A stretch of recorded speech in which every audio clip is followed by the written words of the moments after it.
Welcome,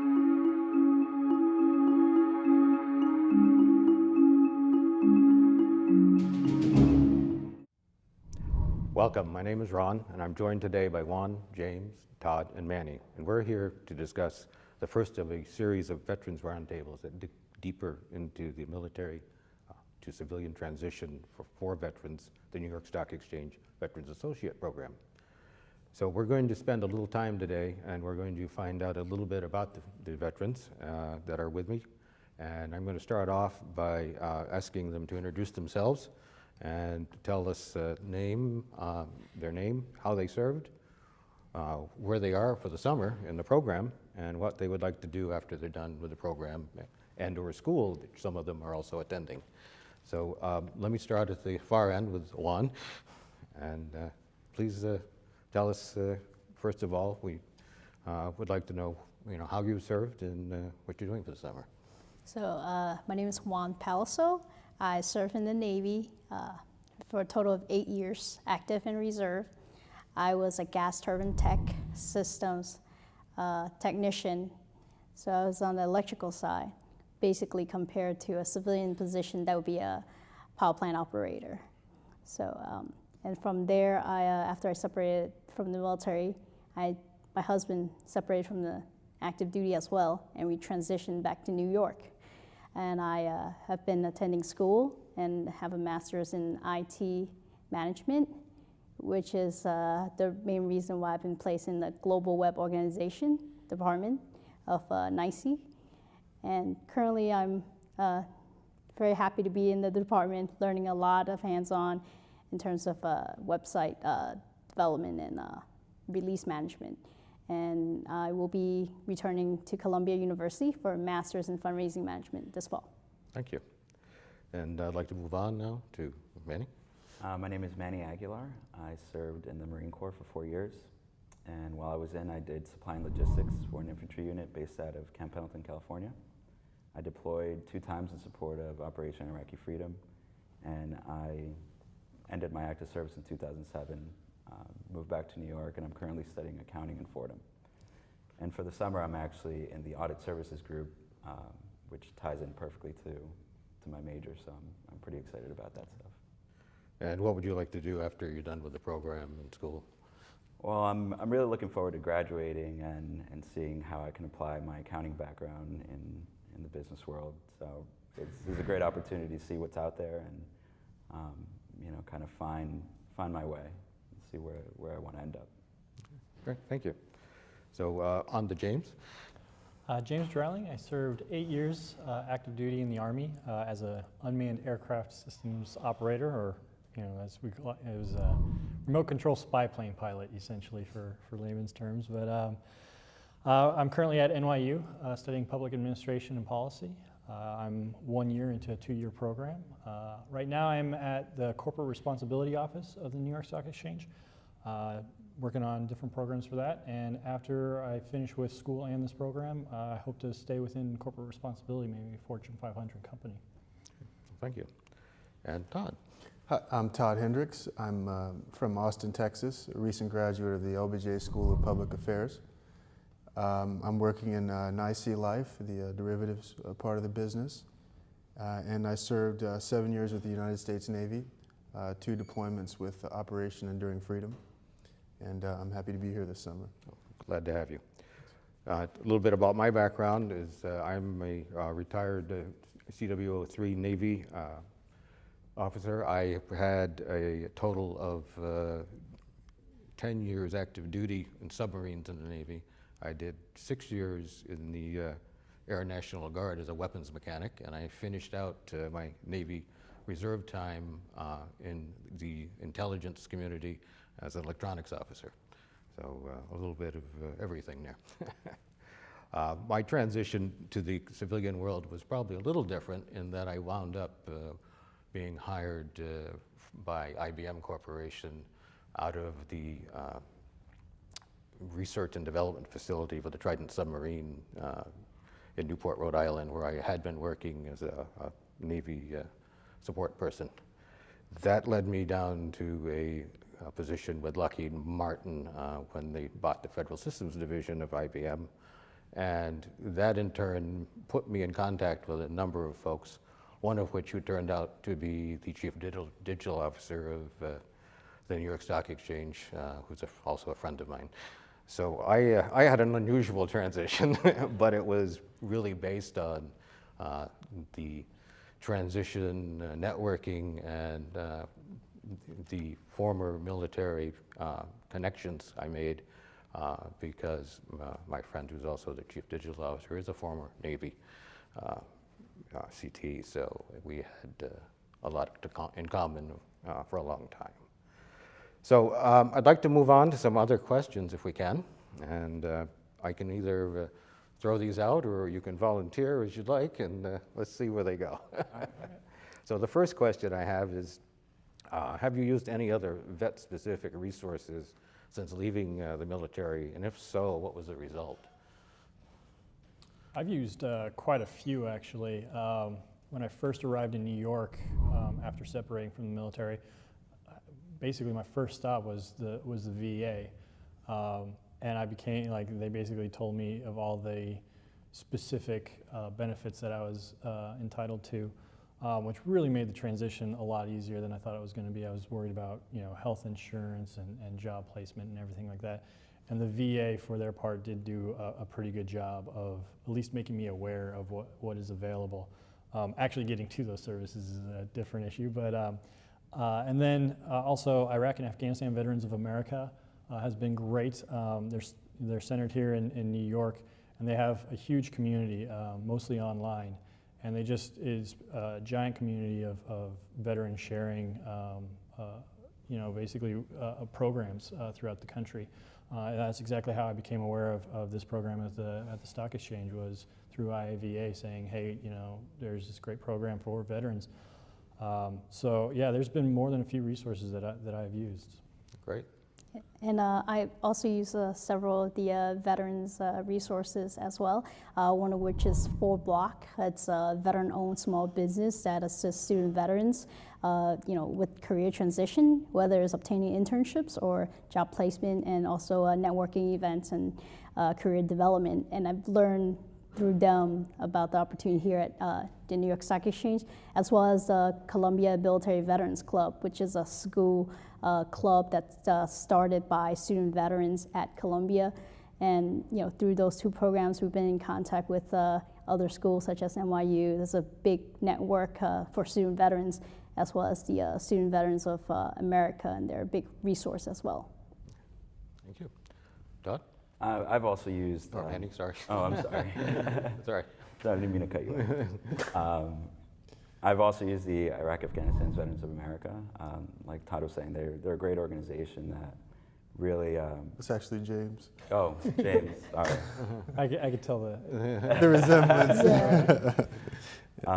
They're a great organization. They really push out a lot of events that I would have not heard about otherwise, and they do a lot of advocacy work for veterans in Washington, and they were a key player in getting the 9/11 GI Bill passed that helped all of us really pursue our educational goals. So I think I've seen a lot of activist kind of movements within the veterans area that 10 years ago I never saw. So I think we're headed in a good direction there. And I'm glad to see that, because it's certainly something that is very, very good. Well, and I think if I could add another point, it's for the most part in the last 10 years, it's really been vets helping vets, it seems. A lot of the people just in the Veterans Administration and IAVA, it's all veteran driven. Mm-hmm. I think now we're starting to see a lot more that especially like the program here and the Veterans on Wall Street program, you're starting to see, kind of the civilian world kind of catching on, like, hey, these guys have great skills that we could use. Right. We can benefit from these veterans. Exactly, right. So let's move on to question number 2, and that is, what sort of reception do you normally get when you tell employers or those concerned with employment, such as at a job fair, that you're a veteran? Now, we know that certainly not long ago we had a veterans job fair here, so let's kind of put that one aside because it was sort of predisposed. Let's talk a little bit more about the general community and your receptions there that you've had. Sure, I'll say. The reception I've got has been overwhelmingly positive. All the opportunities that I've had recently have in some way tied into having served in the military.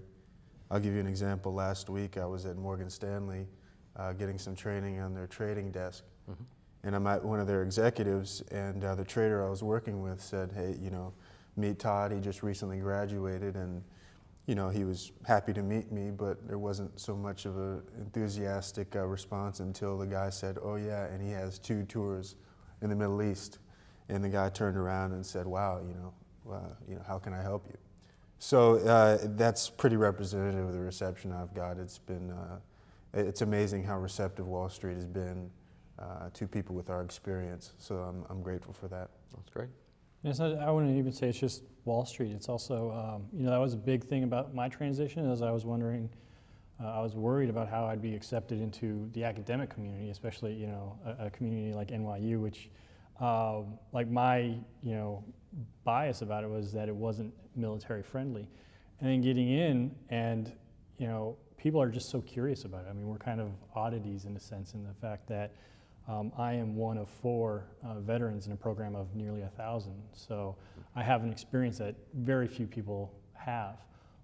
And I haven't met anyone that views this as a negative experience. Like they all are, whether they were for war or against the war, they're all curious about it. And so they really want to know my experiences and, kind of what I'm bringing to the table. Right. No, I think I've had similar reactions, even though I'm a generation behind all of the current. If you say, oh, I was in submarines as I was, it automatically sparks conversations. So I think that kind of knowledge lets us talk to folks with an entree into a lot of other discussions that really kind of get past the initial things and help you get into those networking discussions that really pay off in the end. Right, and it seems less about the politics and more just, the experience. Right, it's more of a itself. Personal, right. One-to-one kind of relationship. Well, like James was saying, there has been a level of curiosity that people want to know what your experience has been like. But I would say in the past couple of years, it's gone from just blind curiosity to like a real meaningful engagement in conversation. Whereas before, the number one question that people would always ask is, have you been to Iraq? Now that question has kind of gone to the side, and it's more about the kind of training that I've been through, what kind of leadership roles I've had. So it's been a good shift. Right. Yeah, the things you want to be talking about. Yeah, of course. Juan? And as for me, I think I transitioned in a time where it's been very beneficial to veterans because of initiatives started by the U.S. Chamber of Commerce in conjunction with J.P. Morgan Chase, their efforts in hiring veterans, and more recently the Got Your Six campaign that is helping military veterans transition even further, whether it's career, dealing with family issues, their benefits, or education. So it's been extremely positive, and I'm very excited to see them continue their efforts. Great. So our next question is, what hurdles have you run into trying to transition into the civilian workforce, or civilian work in general? It's a lot of it, and I think this is true for any veteran, is it's really trying to translate my experiences into the civilian world.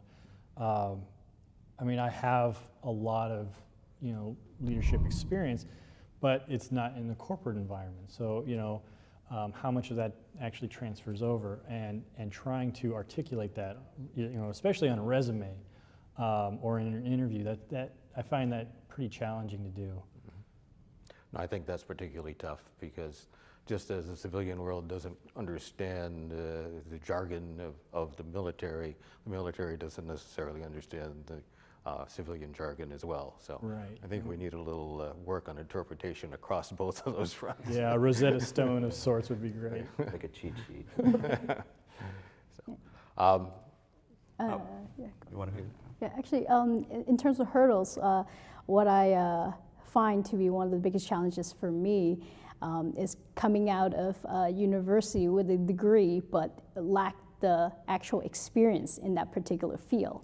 So I'm very happy to see, the New York Stock Exchange giving us this opportunity to get some hands-on experience. So when we do look for a job later on, for some of us who have graduated and for those who will be graduating, to be able to go to a company and say, I have this experience. In addition, I have a degree in that particular field. So that would make it so much easier for HR, or the company to kind of hire us, instead of having to ponder whether we're a good fit for this position or do we have to train them, from the grounds up.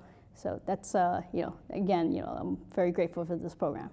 Yeah, I think that's particularly valuable. I think also for the folks that are doing undergrad degrees, some of the summer intern programs are very good venues for them to get involved in, because it helps give them some of that job training out in the civilian market that they can actually put on a resume. Manny, would you?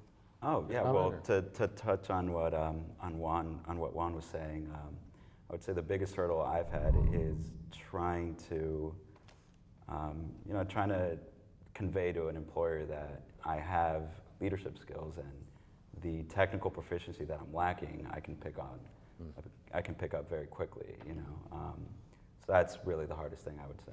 And I think that's recognized. I've had a number of people come up to me and say, wow, these vets are unbelievably strong. When you give them something to do, it just happens. So I think you've got very good press in that area. Todd, would you like that? No, I think James hit it on the head. I think just translating our experience into something that resonates with someone who hasn't necessarily had that experience. Yeah. I think a few of us are reservists. I was a reservist, and on my second deployment, I had to literally drop everything I was doing and go overseas to work with an organization I had never worked for. And granted, that's part of the agreement with regard to being a reservist, but you can't really appreciate that unless you've done it. Sure. So I think being adaptive and being resilient are all things that veterans pick up, but it's hard to communicate that on a bullet point on a resume. Right. That's So right. It becomes more of a let me show you Right. rather than Give let me me the just write it down. Right. Yeah. So the next question is, what's the biggest lesson you've learned in the Veterans Program here at the Stock Exchange? Is there one takeaway that you think you've learned here? To narrow it down to one. How much time do we have? Yeah, exactly. I'd like to say the education component, just because, like doing the executive educator series has been great, and the lunch and learns. There's just it feels like I'm like a year into an MBA already almost. But I think for me, the biggest thing is getting experience in the corporate world. I'm in school right now. Before that, I was in the military. Before that was school again. So I've had jobs and things like that, but never, like a full-time corporate, Fortune 500, especially something like the stock exchange that is so pivotal in the world. Mm-hmm. And to be a part of it and to be incorporated into it in such a sense that I get an idea of how to operate and kind of give myself that confidence that the skills I have developed in the military are very repeatable. I know how to apply them in the corporate world. So. Let me wrap two questions into this, because the other question I think is very similar, and that's, you think there's a specific advantage that this program has given you over other people out there in the job market as well? So yeah, I would say that's it, is coming out, like a lot of us are in school, so okay, so you have the education component, but where's the experience? Oh, well, military. Well, and like we said, some people don't equate that one for one. So I think this is just this puts us head and shoulders above where the rest of our peers, whether they be, our classmates or fellow veterans. Like, this program will put us, above them. So. Would you agree with that, Tom? Absolutely. I mean, when you've got the support of Duncan and a number of other very well-placed people here, it just gives you a lot of confidence. So I think it's been great that they've been so willing to help us pursue our goals and opportunities. Yes, I think that's been a big help in this program, and that the top level down support has been just outstanding. Absolutely. Absolutely. Manny? The education component was great, and that definitely sets us apart from, our classmates and other veterans. But another thing I took away from this program is just learning how important it is to manage your professional relationships. Doing the right thing, and there seems to be a sense of loyalty that is across the organization that kind of hit home to me coming from the military. People that are willing to help you, and just keeping in touch with them, and putting in the face time with them, because you never know when the next great opportunity is going to come from. Juan, last words to you. And kind of touching on what Manny was saying, networking, getting the opportunity to meet new folks who are in the industry, and that's very valuable because most of us who have served many years in the military lost contact, and we don't have that community to support us. Unlike some of our peers who are graduating from college and they've been in the industry much longer, and they have the position to be in internships such as the one here, and so they get to meet a lot of great folks. But this definitely puts us ahead of other students as well as folks who are coming into the industry, because we are now connected through various LinkedIn or social media tools or email, with some of the most senior level personnel here. So that definitely put us miles ahead. Great, thank you. So this has been Ron with Juan, James, Todd, and Manny. Thank you for joining us today, and we look forward to seeing you again.